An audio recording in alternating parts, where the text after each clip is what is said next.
Rohit entertainment के सौजन्य से बेजोड़ समाजवादी गीत भेज रहा बानी। हमके विश्वास बा कि आप लोगों को पसंद आई। क्या कर रहे हैं देश के सफेद वर्दी वाले, जो कि सिर्फ जनता को वादे पे वादे किए जा रहे हैं, कुछ कर नहीं रहे हैं। करारा जवाब है उन लोगों के लिए जो कि हमारे देश को लूट करके खोखला कर दिए। बेरोजगारी खत्म हो गई, देश का बच्चा बच्चा रो रहा है और हर एक घर से आवाज आ रही है कि समाजवादी उठा लो झंडा, अब देर मत करो। जैसे उस समय आजादी के दौर पे हिंदुस्तान को आजाद कराने के लिए लोग लामबंद हो गए थे, एकजुट हो गए थे। अब इनके राज में सारे लोग एकजुट होकर के इनको खदेड़ना चाहते हैं। तो भाव है क्या, झंडा आकाशे में बूढ़ी नु हो,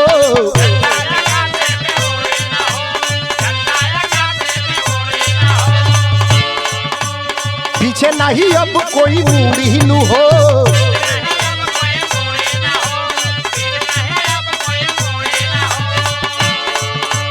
झंडा आकाशे में बूढ़ी नु हो, पीछे नहीं अब कोई बूढ़ी नु हो। आज खोजत बाटे लोग पूरा देश के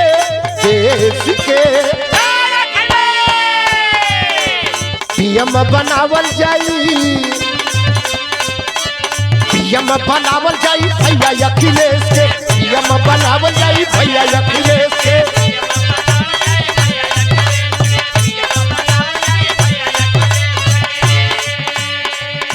पीएम बनावल जाई भैया अखिलेश के। एक ही चेहरा दिख रहा है सामने, वहां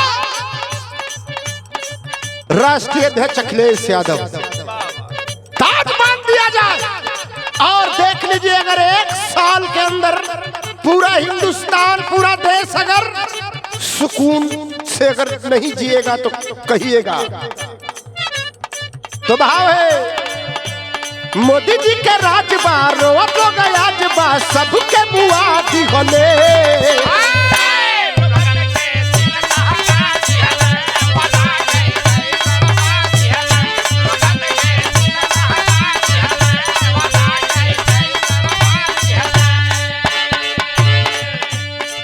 नहीं बुझलन कोई के कलेश के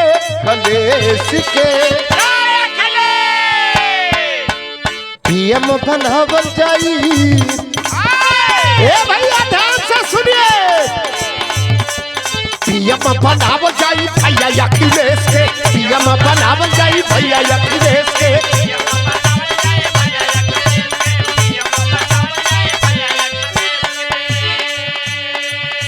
पीएम बनावल जाई भैया अखिलेश के। समाजवादी के राष्ट्रीय अध्यक्ष श्री अखिलेश यादव बड़े भैया जितना देश के प्रति सोचते हैं, प्रदेश के प्रति सोचते हैं, उतना कोई नेता नहीं सोचता है। लोग सिर्फ अपना पेट भरने में लगे हैं। लेकिन हमने अपनी आंखों से देखा है दौड़ते दौड़ते शरीर इतना सूख गई है, आराम कजे खाई ओकर पेट तो निकलबे करी। तो भाव है, चेता लो गया जहो बदलल मिजाज हो,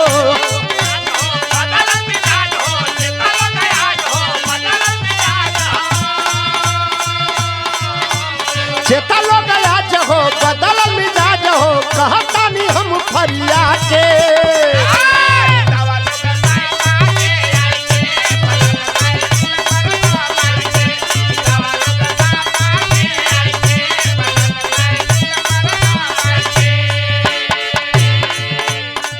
राहुल सुरेंद्र बढ़ावा रेस के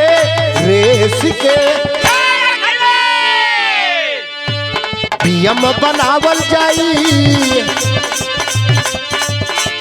पीएम बनावल जाई भैया अखिलेश के, पीएम बनावल जाई भैया अखिलेश के।